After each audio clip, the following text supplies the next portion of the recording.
ദേവാമൃതം.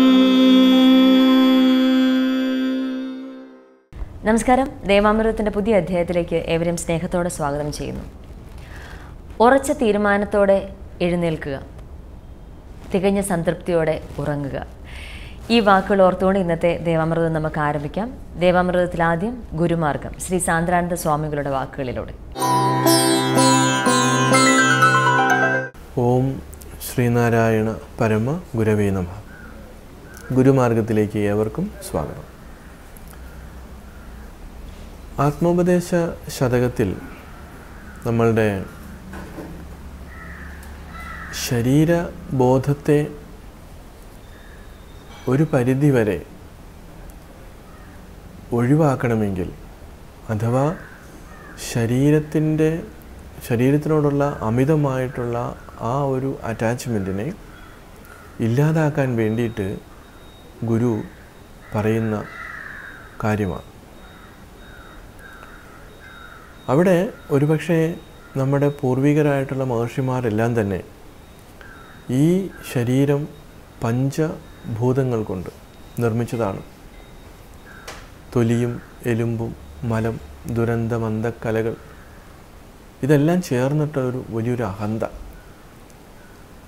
ഈ ഒരു ശരീരത്തിൻ്റെ പരിമിതിയെ ഇപ്പോൾ ചിലപ്പോൾ ചില ആളുകൾ വിചാരിക്കും, ഈ വേദാന്തം പഠിക്കുമ്പോൾ ശരീരത്തിനോട് ഇത്രമാത്രം വിദ്വേഷം അല്ലെങ്കിൽ ശരീരത്തിനോട് ഇത്രമാത്രം ഒരു വിരക്തി ഉണ്ടാക്കേണ്ട ആവശ്യം വല്ലതുണ്ടോ?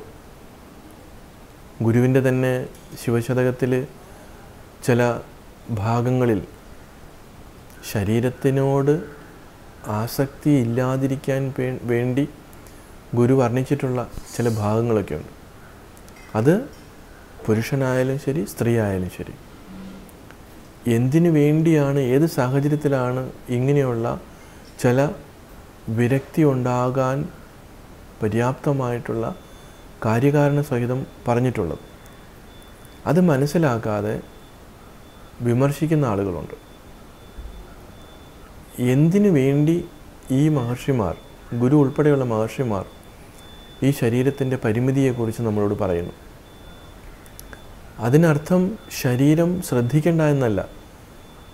ശരീരം ആദ്യം ഖലു ധർമ്മസാധനം എന്ന് പറയുന്ന വേറൊരു പ്രമാണമുണ്ട്.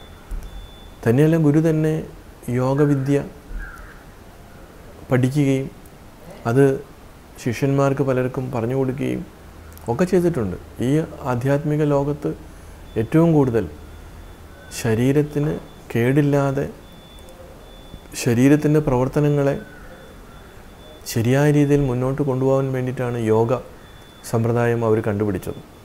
അപ്പോൾ ശരീരത്തെ നിലനിർത്തിക്കൊണ്ട് തന്നെ ഒരു പ്രത്യേക ലക്ഷ്യത്തിന് വേണ്ടിയാണ് നിലനിർത്തേണ്ടത്.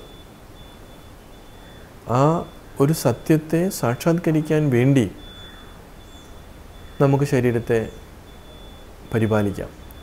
പക്ഷെ അതല്ലാതെ കേവലം ശരീരത്തിന് വേണ്ടി മാത്രം, ശരീരസുഖത്തിനും ശരീരത്തിൻ്റെ സംരക്ഷണത്തിനും അതിനെ പരിപാലിക്കാൻ വേണ്ടി മാത്രം സമയം ചെലവഴിക്കുകയും അതാണ് ജീവിത ദൗത്യമെന്ന് വിചാരിക്കുകയും ചെയ്യുന്ന ആളുകളോട് ഈ കാര്യങ്ങളൊന്നും പറഞ്ഞാൽ അവർക്ക് ഇഷ്ടപ്പെടില്ല.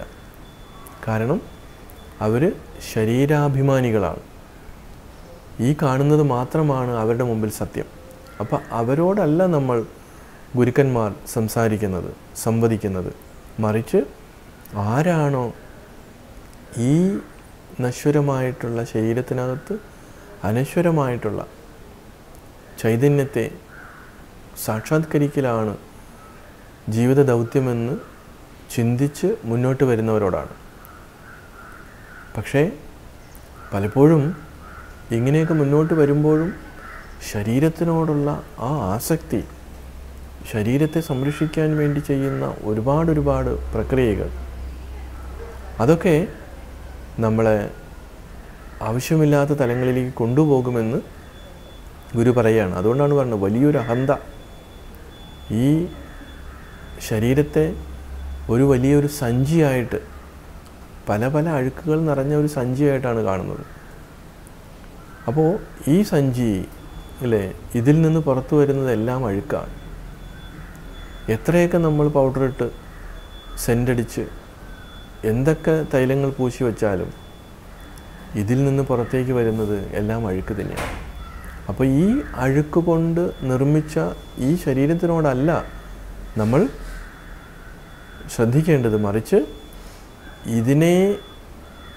ഇതിനെയും പ്രകാശിപ്പിക്കുന്ന, മാറ്റമില്ലാതെ ഇരിക്കുന്ന ആ ചൈതന്യത്തെയാണ് നമ്മൾ കാണേണ്ടത്, അറിയേണ്ടത് എന്ന് ഗുരുക്കന്മാർ പറയുകയാണ്.